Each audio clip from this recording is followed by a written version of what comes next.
The story of the Batavi begins quietly along the misty riverlands of the lower Rhine, where water and earth endlessly reshape the land and forge a people uniquely adapted to survival between flood and forest, a Germanic tribe descended from the Chatti who migrated westward and settled on an island formed by branching rivers, a place both isolated and strategically vital. And here the Batavi became masters of horses, rivers, and war, their lives bound to the rhythms of seasonal flooding, cattle herding, and martial tradition. And from early youth Batavian boys were trained to ride bareback, to swim armed across rivers, and to fight as one with their horses, forging a reputation for discipline and courage that would echo across the Roman world. And when Rome expanded northward in the 1st century BC, the Batavi did not resist blindly, but instead entered into a unique alliance, offering their sons as elite auxiliary troops in exchange for autonomy and exemption from taxes. A pact that transformed the Batavi into some of the most feared and respected warriors in the Roman military system,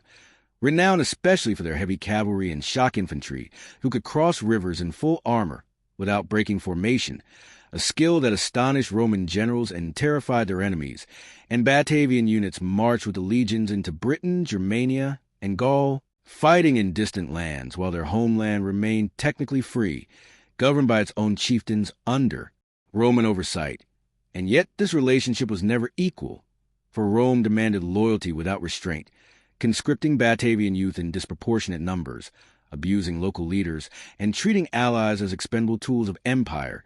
tensions that simmered beneath decades of service until they finally erupted in the year 69 AD, a moment of chaos known as the Year of the Four Emperors, when Rome itself was tearing apart in civil war. And into this fracture stepped Gaius Julius Civilis,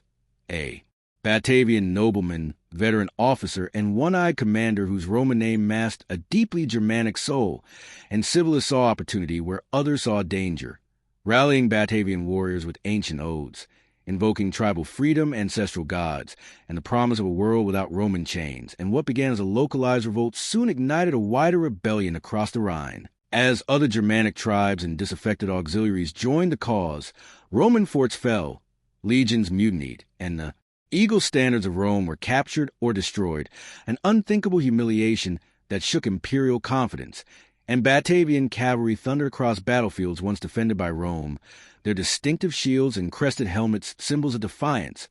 while river crossings became death traps for Roman forces who underestimated the Batavi's mastery of terrain. Yet Rome did not forget its power for long. And once Vespasian secured the imperial throne,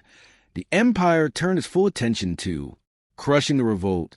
sending seasoned generals and fresh legions northward, methodically retaking forts, dividing allies, and exploiting internal fractures among the rebels. And despite brilliant tactics and fierce resistance, Civilis was eventually forced into negotiation, the rebellion ending not with total destruction but with compromise, as Rome recognized that annihilating the Batavi would cost more than preserving them. And so the Batavi survived, though transformed, their autonomy reduced, their warriors reabsorbed into Roman ranks, their homeland more tightly controlled. And over the following centuries, the Batavi gradually faded as a distinct tribal identity, absorbed into broader currents of Romanized frontier culture, contributing blood, skill, and tradition to the late Roman army, while their name lingered in memory, later revived in medieval and early modern times as a symbol of ancestral freedom, especially in the Netherlands, where the Batavi came to represent resistance against foreign domination. And though their villages vanished beneath rivers and time, their legacy endured in the very idea of elite soldiers bound by loyalty, discipline, and fierce independence, a people who mastered both alliance and rebellion, who served the greatest empire of the ancient world yet dared to challenge it, and whose story flows like the Rhine itself, sometimes calm, sometimes violent, always shaping the land through which it passes, carrying with it the echoes of hooves, shields, and odes sworn beneath open skies, until at last the sound softened, the rivers grow quiet, and the Batavi pass gently into history, leaving only memory, myth, and the slow rhythm of water against earth to guide the listener into rest.